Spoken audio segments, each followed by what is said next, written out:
only one young boy on our fight for Godling de Befama Oto Sigotia on ice young Loto se mem de Befa Adromana de Mufemebu na Pacherica do Boda o ne Mancassia Mancassia de Kuna. Now eventually no Nande government in Nigeria jejide the man we koyega we tunieranga ndi Hausa ndi ne birugu ndi Fulani even governor the governor we na angole na agbo party ala akuba na chire ka safebele na no jirufa na ejide ha dị na angole then gị nwa no na Igbo na enwekwa angole at the same time gị na ndị ilo na angole gị na angole inwe mental problem inwe very big problem. Oto ka esi ewe ha ti mari ha nwa na eme ba o se na bụ na election ka na eme owulo fe na chi ofu obodo fu nnukwute obodo nwanu no n'ụwa, one of the major most powerful countries anywhere in the world. Ewe me election na befa the man lose election. Ozugbo lose election ndị terrorists niile, ndị Hamas, ndị ISIS, ndị Al-Qaeda, ndị Boko Haram na-enwe aṅụrị na-agbapụta na-agbọ mmanya na-aṅụrị na demand na-adịga election. Gị nwa nọrọkwa n'ebe ị nọ na-enwekwa aṅụrịkwa na demand dakwara election, inwe problem. Gị ife na ka ndị ilo na-aṅụrị because of an event, gị nwa sorokwa na-aṅụrịkwa because of that same event. You have a problem. Kyo idi. Oto ka esi enene ha ati mmadụ. Oto ka esi enene. Look at David eba. Ife niile na-agbakasị arụ bụ na ndị ilo ga-enwe aṅụrị because of ife dakwasịrị ụmụ Israel. Ịchọ ka ịma ebe ikwu n'obi gị. Ọ bụ na ndị ilo ife mekịta ndị niile kpọrọ Jizọs asị, ndị niile heti like na election a na-ekwu kịta. Election, the man of that. If they're Israel dike ebe a na-eruju. Ndị Israel, covenant children of God, ha na-ebe akwa, na-eti n'ofu onye ha hopụrụ aka enyelefe aka wee nụnwe ọgụ ndị na-achị ikpochapụfa na-ewepụ onye a. Ndị Israel na-eruju, ndị bụ ụmụ Chineke na-eruju, gị nwa na-enwe aṅụrị. Something is wrong with you. Something is wrong with you. Mana ime ama, mana ihe a na-ekwukịta nwe ike like ndị na-ege ege na-esoela anyị online. Ọ na-agbakasịghị arụ, mana ihe a bụ the truth of otu esi ama ebe onye kwunu ife na-eme n'obi onye anwa. Ị ga-amalili aka ọ bụ ife mwute bụrụ ife mgbawa obi na ịbịa na all the tribes enwe na Nigeria n'ụwa niile, obodo niile nke ụwa, even from Bible, the only tribe amara how to protect their own bụ ndị Igbo. Sọsọ ndị Igbo, sọsọ the elites nọ na Igbo bụ ndị amara how to fight and protect their own. Mmafe gosi gị na Bible now. Metụkwa m aka one time I na morning prayer da, mana m na-emetụkwa ya aka kịta because achọrọ m ikwu okwu on this. Maka na ihe arụ nwa David na-asị si akụkọ anya n'ebe ndị ilo nọ, si ekwuna ka ndị ilo ya nafa ihe nwebe ahụrụ nafa ga-ebido tebe egwu ọṅụ because na ife otiti dakwasị ha nwa n'obodo Israel. Ndị Igbo most of our elites aghọtara ya. Oh yeah, but ịbịa watch ya over the weekend, ụmụ okolobịa ndị ntorobịa nọ na Yoruba bịa na-asị na ha ga-enwe Yoruba nation, ha ga-eme Yoruba nation, na-ekwusi eke ndị polisi wụọ n'ọfa sịba ụnụ anwakwa na anwa pụta, ụnụ anwakwa na anwa, ụnụ atraịkwa na atraị, a na-abapụ na apụtakwana fasị na ọsọ kwue n'igwe metụ anyị na ha na-enwe Yoruba nation, ha na-etigbu ọma ruo ụbọchị anwa. To everybody's greatest surprise, ha nupụta gbam jee ebe ahụ ha kwu ha ga n'owe mie gbagị na-eme na ha chọrọ Yoruba nation dị ike Nigeria gwuo ha na-eme ha na watch ya vidio ya, watch ya otu esi wee gosi ha nwa niile. Ife ndị Nigerian polisi na amị medebe bụ ịpụta na-agba ha mmiri biko gbasasịanụ ọsụsọ ofu nwatakịrị ka asị dị 40 years ka asị na anọ ọnwụ ya, a na-asị na stray bullet tụrụ ya, but they did not come out to kill those people. Try ihe ahụ ha mee, try ya na Igbo, just ụmụ okorobịa Igbo pụta n'okwube na anyị chọrọ Igbo nation na-ekwuru na ụnụ ya emere ala ụbọchị dị otu a ụbọchị ahụ na-enulu pụta. I am telling you, a ga-agba ụnụ pieces gbam, ozu mmadụ amadị less than 100 ga-atọgba ebe a. Gịnị bụ the difference? Difference bụ na ndị Yoruba mala na their elites, ndị bụ ndị ọlụlụ n'okwu ga-akwụ ụmụ ha n'azụ and ha ga-anọgụ ife mekwa na ndị a mafa na emetia mafa dị emetia. They will fight and protect their own. Kerife bata na Fulani herdsmen na awayali n'ọfịa na-aga n'obodo na slaughter ndị mmadụ na-egbuwasị ndị mmadụ isi. Gịnị kpatara na wee luo tata na aka akpọrọ n'afa terrorist organization? Why? Because na ndị befa ma how to protect their own. Ị na-ekwasị gị rapụ na ụmụnne anyị amara our misguided brothers that we need to call them to order, no nwayọ ha no our misdirected brothers. So he said federal government ga-ekwu okwu megide ha. Ife aga na-ekwu bụ na si chọọlụfa cattle route ụzọ efifa ga-esi aga. Ọ bụ na fa mebie ịkọsịa rice kọsịa akpụ ha taa ya eweniwe emesịa ka nye gị compensation. If any government in the Bible is to defend them, federal government has never come out to condemn the Fulani herdsmen. Why? Because Nandi Befanine Ufanazu. Then Boko Haram, get it go away before we declare Boko Haram terrorist organization. Ha megide lalu megide bugide take best over local government maybe before we takwata nke ekweta even when be funa ndi befa na protect little for we today they still protect their own.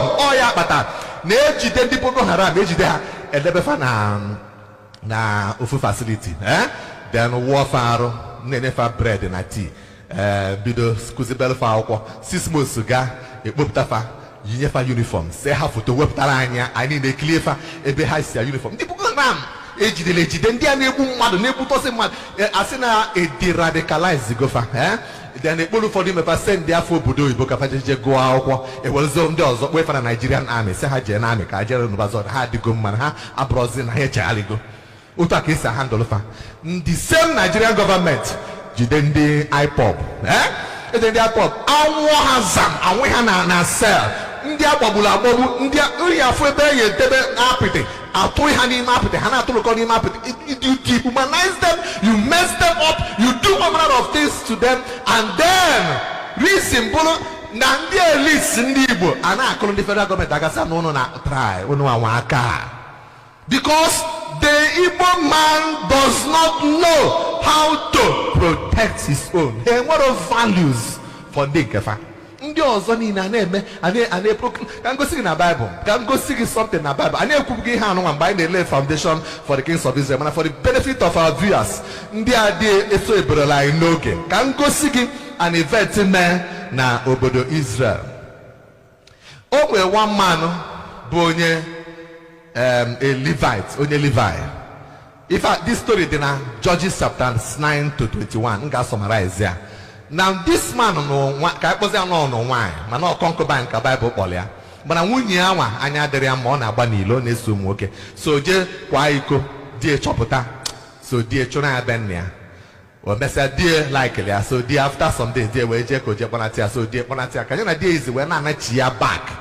Ka ha na-aga chijibido fando ụzọ. Ebe fa chọrọ ịlalụ na Market Square. Ha na ebe anwa one man ji elu ugbo na n'abalị wee fa wesara ebe ụlọ dị very dangerous. Adị be anyị adọrọkwa ezigbo mmadụ. Bịanụ ka anyị je na bem. So the man kpọlụfa fa wee je na be the man. Ruo na be the man. Ha bata the man nye ha nri mago nye camel fa nri and so on. Oluo n'abalị ụmụ okorobịa obodo anwa ndị Gibea ndị na Benjamin. Ụmụ okorobịa obodo a wakpo the man. Sị na ifulu nwoke na nwaanyị bata na be gị kpọpụta the man ka gosi gị na Judges chapter 19. Look at verse 20.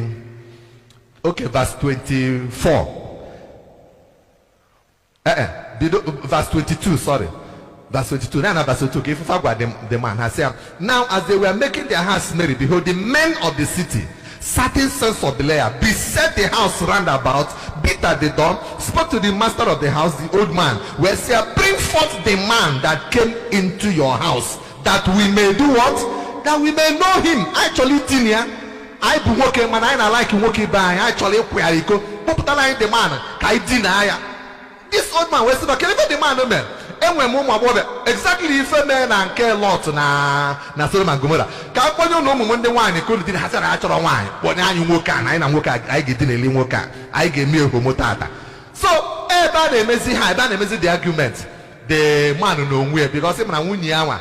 Na akwata eko so na esoto nwoke so the man were package nwunye kwapolofia say I don't nwunye mu no my hono chọrọ ije me na verse 25 ana Russia Verse 25. So, but the men would not hearken to him. So the man no way actually took his concubine. Now, say, Bob, I like him. So, or package and they brought her forth unto them, and they knew her. However, about this girl, and they abused her all the night. This girl throughout the night. Yeah. He go with the woman. By the time that woman died. So the man for verse 29, verse 29. And when he was coming to the house, the man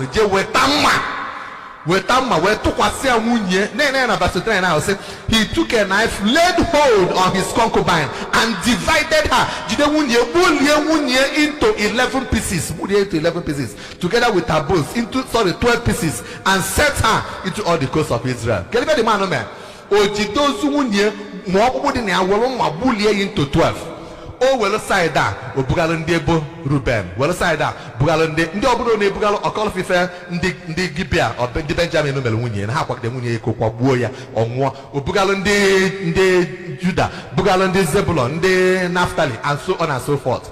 So when this and those only have a Simba, Nandi belly far, Boaloka farmer, Nahame, in short, Israel, Ndoke Fanny in the way meeting where Cindy Benjamin, Ono malo maka meleha o mazi akwalika se poptafa na igebuha ai gebuha na ha deserve long no they have akwesro ka eme ya n'obodo Israel. Ima the funny thing, ndị Benjamin wee se fa cha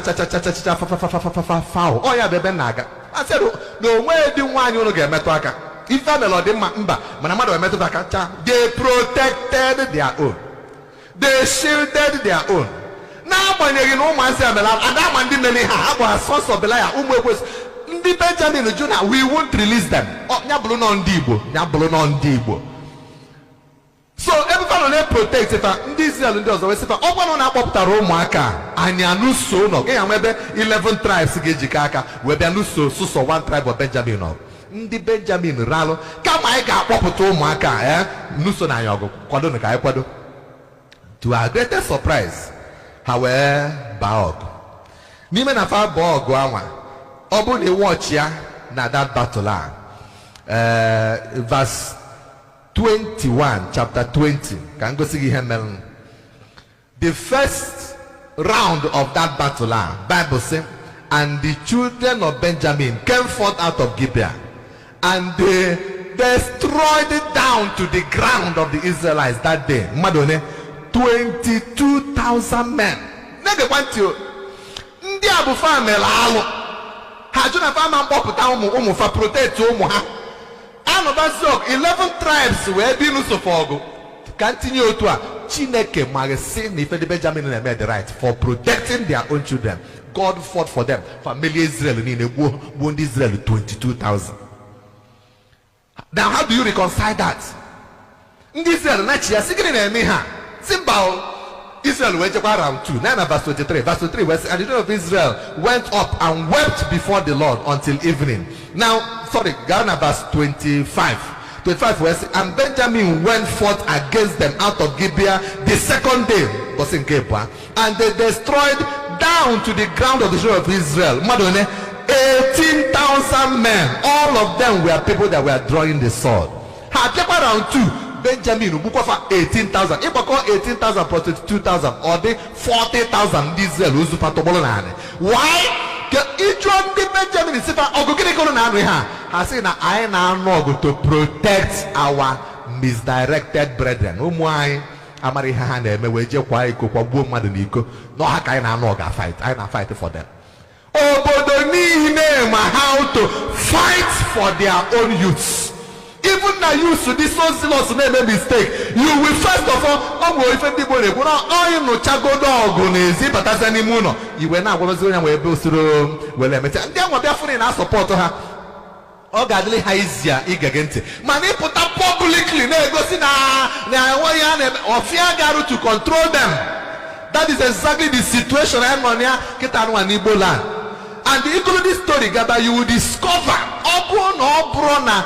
wisdom of God bata n'ebe ndị Israel nọ ha wee decide ka fa weta aja ka ha chụọ aja Gideon ndị Benjamin aka emeligide fa bịa ugboro 10 ha ebelife ugboro 10 because they were fighting to protect.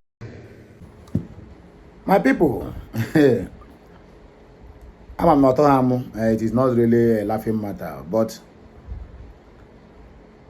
no matter how bad it is, we must surely put a smiling face, even when the situation is unbearable, or rather the situation is becoming unbearable. We must put a very good smile on our face. The message you just finished watching now, this message being given by this Reverend Father. This is the reason why the Fulanis are now more in numbers in the southeast even than the indigenes, because their own leaders are protecting them. How many of our Yorubas celebrated when Igbo was abducted in Benin? Whether he's abducted or not abducted, because the information had it that the guy was never abducted. They just concord that story to keep Mazi Nnamdi Kanu in perpetual detention, so that when people will be complaining why that they are not releasing Nnamdi Kanu, then they will bring the issue of Igbo is also be held in Benin. You understand? Because if Igbo are being captured in Benin, that they can even use tricycle, motorcycle to drove him from there down to Nigeria, and they did not extradite him, then it means they have a lot to explain to us over the case of Mazi Nnamdi Kanu, and Kenya also have a lot to explain to us. Our people celebrated, even currently as I'm talking to you now, Ajere, Akbarawa and the rest of them, Ogenkere, are celebrating that Ngozi is going down. So tell me, why can't outsiders, intruders, oppressors, not oppressors, tell me the reason why they cannot oppress us? They will oppress us anywhere, how they like, anywhere they like it. This Reverend Father, if we can have if we can have 5 of this kind of person in Biafra land, then join them with Mazi Nnamdi Kanu and Simon Ekpa with Ngozi Oraveze, my brother, nobody dare come near our territory. See, these people I mentioned, if we can have 5 Reverend Fathers or elders who can stand on their ground and speak. Let me ask, how many elders have been speaking out? All this while the Fulanis have been running wild in Enugu, Amofo, and Oborisi Uzo, including in Kalaha in Ebonyi State. How many elders? Have you ever heard any of them? Ohaneze Ndi Beribe, Youth Wing, their president, Ibu gave information. They get intel that Fulanis is going to attack Nkalaha community in Ebonyi State.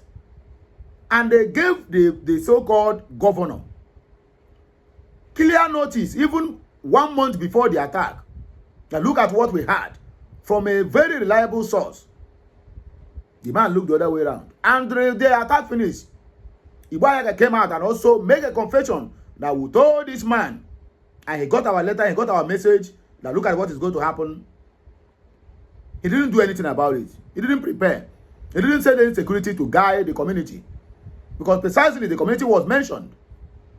When the guy made this open exposition, you know where he's living, police have to come all the way from Ebonyi State down to Owerri and abducted him. For days they were looking for him. You ask police station in Imo State, they say they don't know his whereabouts. They ask the police in Ebonyi, they say they don't know his whereabouts. They asked Francis Winfrey, he came out and said nothing about what happened to him. At the end of the day, it was being confirmed that the police are attached to the governor who come to abduct him in Imo State and took him down to Ebonyi State. Is that not kidnapping? Is that not kidnapping? Then when the government officials and government office workers and the people who claims they are making the law are kidnapping, then what happened to ordinary kidnapping on the street? Is it because those ones are kidnapping illegally? Okay, your own, you are doing it illegally from government house. We are the architect of our problems. Ndi Igbo. Igbo nation. Who caused us? Who laid this cause on us?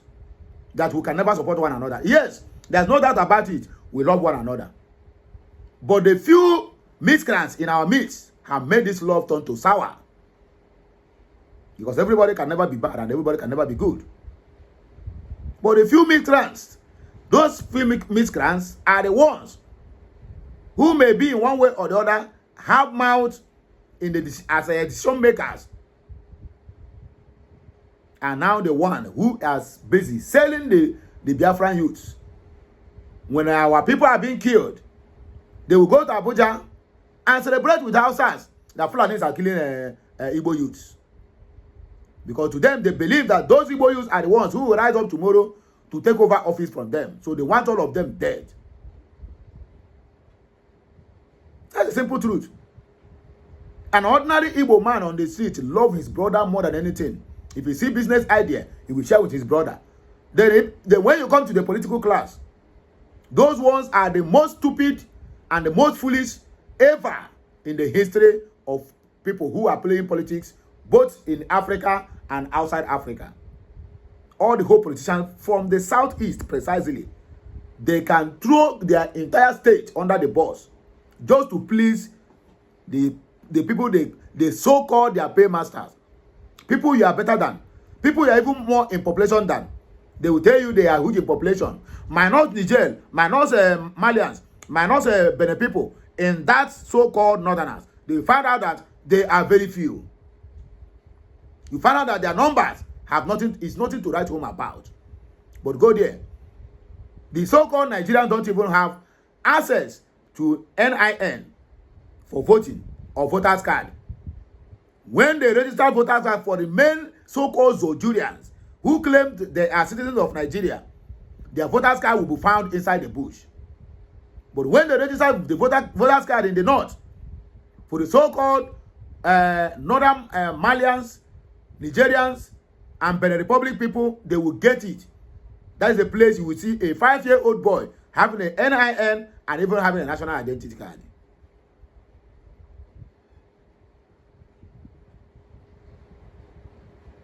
Our people, if anybody knows how we are going to mitigate this cause, please drop it at the comment section. I have said my own. It remains you to then do the needful by sharing this message. Let every Igbo man, whether home or abroad, get this message. And it is very clear, and it is well spoken on the language that every Igbo man, whether you are old or young, you must understand it because he spoke it in Igbo language. So have a nice day. May the good Lord continue to bless us all. I love you all. Share, like, comment, subscribe. Thank you for watching.